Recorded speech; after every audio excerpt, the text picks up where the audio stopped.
I apologized and told him that I had meant for it to be a starting off point and then we would talk about it on the phone.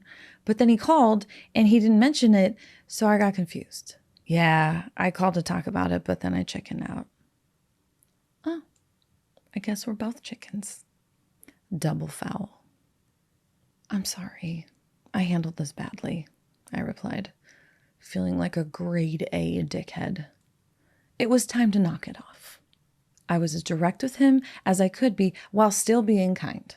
I didn't want him to wonder if there was still hope for the future.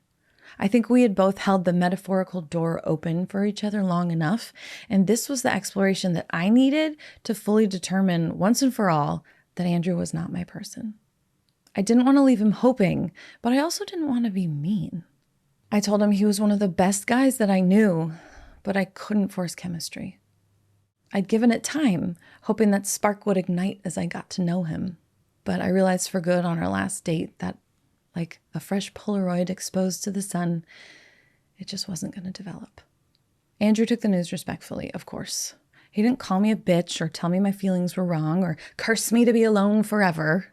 He just told me he was very sad, that he had really enjoyed our time together, and that he wanted to make sure that I knew that.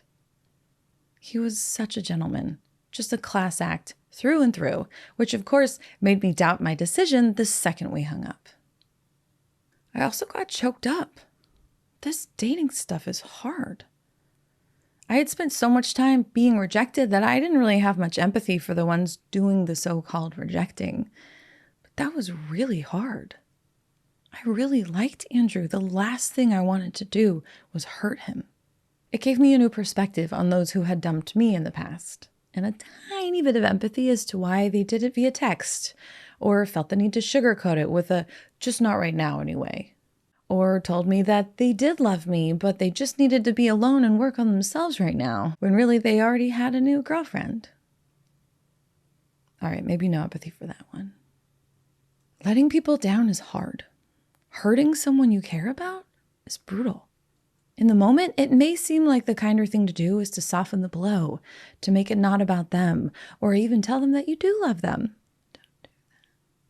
But in reality, the kinder thing to do in the long run is to just be honest. Sure, you might feel like a monster telling someone who's looking at you with teary puppy dog eyes that you're never going to want to be with them. But ultimately, it's better for them. Yes, it stings in the moment. I would know.